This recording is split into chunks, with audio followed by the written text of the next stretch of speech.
Some part of me has always known that I was gay.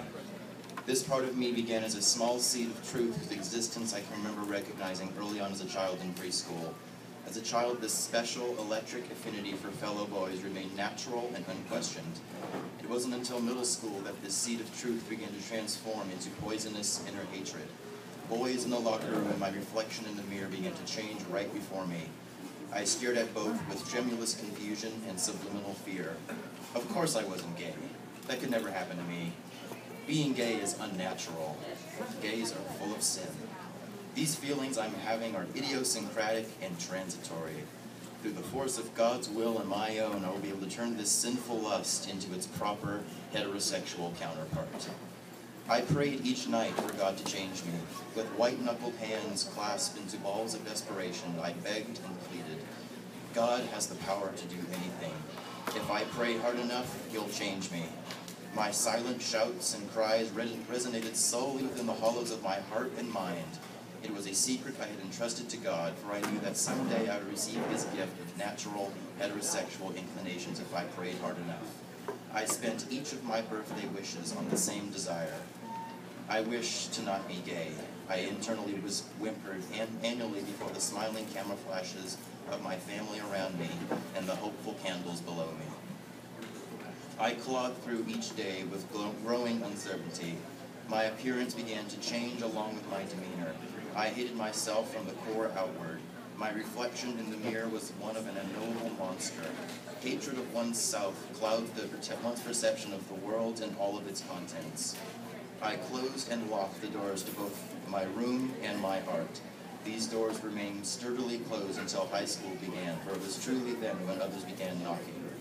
I found a closet to stuff my secret into as I opened the doors to let in one of my first true friends. My face would ache when we would talk because of the smile it had been holding.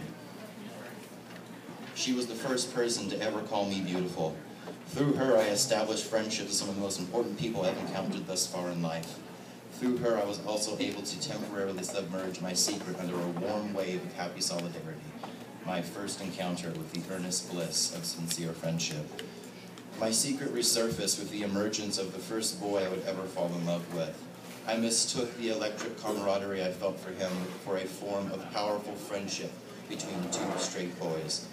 I could feel the tingling warmth of his platonic arm around me for months after he had removed it. The irrepressible joy I experienced in his presence turned sour as I realized that there was more to my feelings than just friendship. My secret had resurfaced and began a tidal wave of gray misery that nearly drowned me.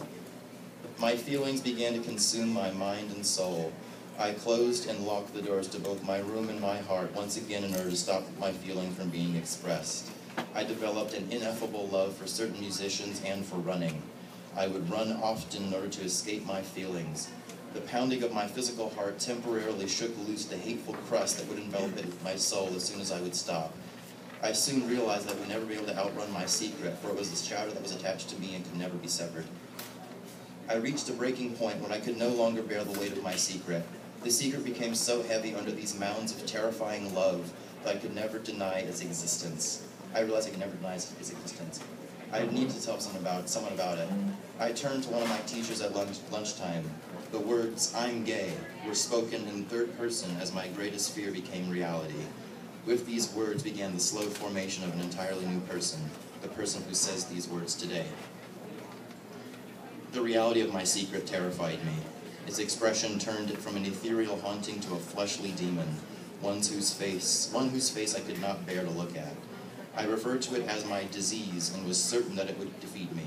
My self-hatred was now palpable and clouded the climates of all those around me. I learned to put on very convincing masks in order to cover up the scars in my eyes.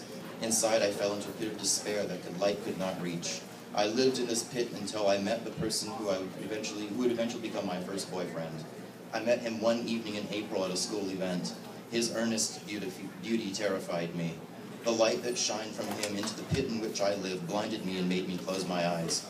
The slow climb out of the pit began after our first date, for it was on that night that I received my first real kiss. The climb was long and slippery, but I persisted because some part of me, the one I had been hiding from for so long, knew he was worth it. My feelings for him lifted me out of my pit and into the light for the first time in my life. He provided me with the most valuable gift I will ever receive, one of self-acceptance. I knew that there could not possibly be anything wrong with the feelings I had for him. They were the most beautiful, perfect feelings I'd ever experienced. I began to realize that there truly was nothing wrong with me. The path I traveled to get where I am today was very long and treacherous. The person I was in high school honestly did not believe the person I am today would ever exist. The pain I struggled through to get to this point shaped and strengthened me into someone with a powerful desire to hold the hands of others as they travel down the rocky path of self-acceptance.